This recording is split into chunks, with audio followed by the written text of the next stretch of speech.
I'm sitting here with DJ and producer David Forbes, who's also known as Davy Forbes, Sir Bruff, DBF, Hellstucker, Thick as Thieves with Mark Sherry. Did I miss one? No, you didn't actually. No, that's super cool. You got them all, I think. So, deadly question. Which has been your favorite alias to play or produce as? I think it's an easy answer. I think my favourite alias is just my own name, David Forbes. It was fun growing up in the early 90s under Davy Forbes, you know, writing happy hardcore and, you know, GABA and finding your niche and finding your production skills, honing your production skills back then. And actually, it's bizarre that we're in Rotterdam. You know, I was writing a lot of kind of Rotterdam-esque music, playing gigs like Rave the City in The Hague and kicking around with the Combined Forces guys, DJ Isaac, Gizmo, Dart Raver from back in the day. I was quite a young kid, right enough. They were just a slightly bit older than me. But yeah, I would say David Forbes is probably my most favourite. And do you have a favourite production of yourself if you need to name just one?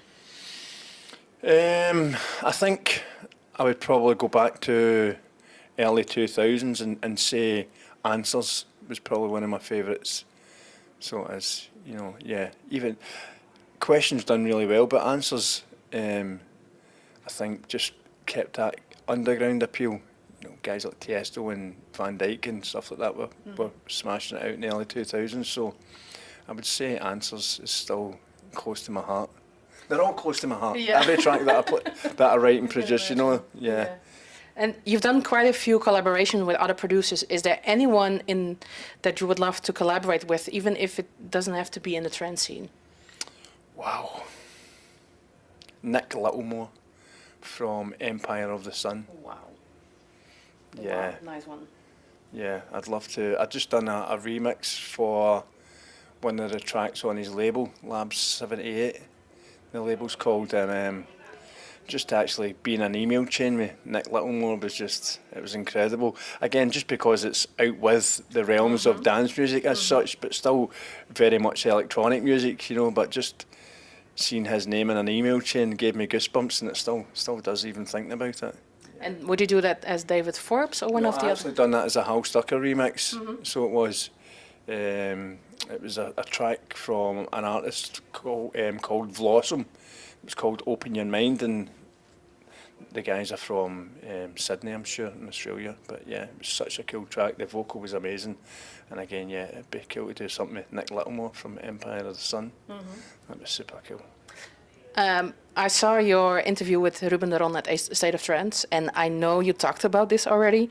We saw on social media that your daughter Aria is now old enough to go clubbing, and sometimes she joins you to see you play, like in Japan or at Dream State, which I saw. Yeah. How is it for her to see her dad play in front of a huge crowd, or even for her, or even for you to have her with you during the tours? I think it's incredible. You know, I just love having her around about me. I think just being a dad, having the opportunity to spend time with your kids, especially when you're working, you know, it's a gift almost, isn't it, really? You know, and every time I see her just growing as a person, and it just makes me proud every day. And does she want to follow your footsteps too? I don't think so. I don't think so. I mean, I think she'd be a good tour manager. When we went to Japan, she looked after me and Mark. She was telling us, look, you can't go out at this time. It's going to rain in 15 minutes, and you know, stuff like that. You know, we're best waiting for an extra 30 minutes. Then we can do this or do that. And she kept us on the straight and narrow. Talking about playing in front of huge crowds, is there anywhere in the world that you would love to play one day where you haven't played yet? Do you know what? The only territory that I haven't played is Scandinavia. Wow. I haven't played in Denmark or Norway. I've never done the Monday Bar or anything like that. You know, so I would genuinely love to play in Scandinavian countries one day. Hopefully that may happen. Which question has never been asked but you would love to talk about? Wow. That's a great question, isn't it? Which question has never been asked but I'd like to talk about?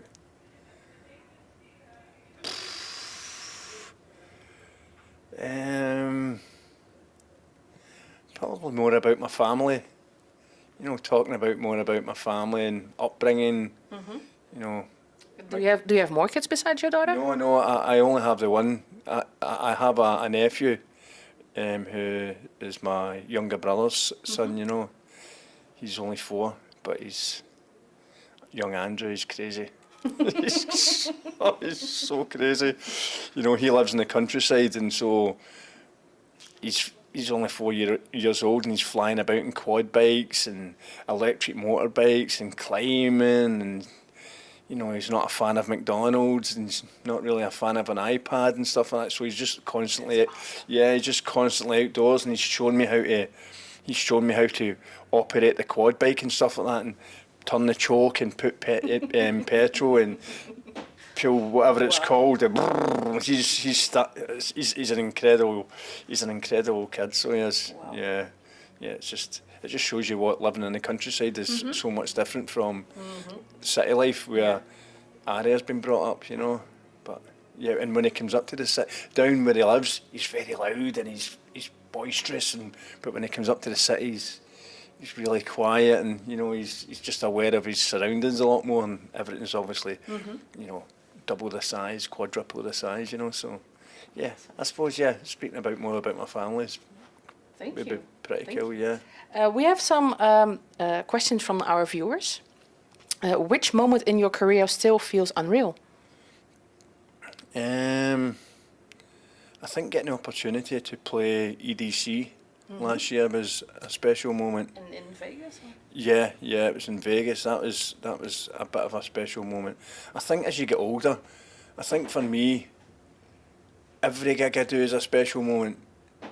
You know, because it took me so long, and I never chased it, to be fair. It took me so long to get on the international circuit as such, even though I had loads of success in the early 2000s and stuff, with questions and answers, and even in the early 90s and the rave days and stuff like that. I managed to come to different places, and we toured a lot with Public Domain, and myself and Malaka Lee were over doing stuff in Australia a lot and stuff like that. So it was good in the early 2000s. But I think as I've got a bit older, I just feel really privileged to be able to still do this as a profession and wake up every day and go to the studio and be able to create music that I'm still obsessed about on a daily basis, you know. So I think, not one.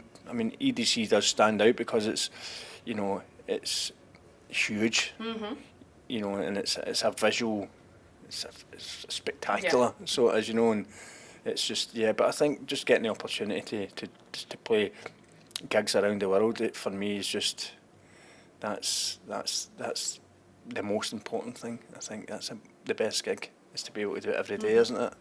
So it is, so I can't really say, apart from EDC, any other one than that. So, you know. And what feels better, a flawless set or one truly magical moment in your set?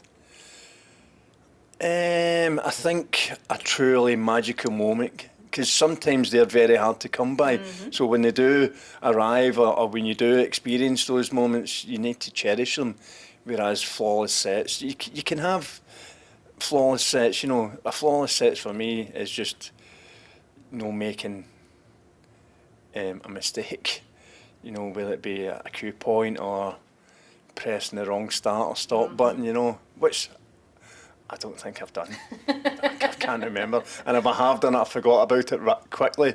But I would say a magical moment. Yeah, I would say a magical moment rather than a flawless set.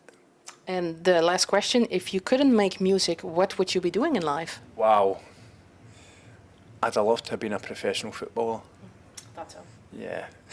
Yeah. I was actually not bad at kicking a ball, you know, so I'm still playing football at the moment, just at an amateur level.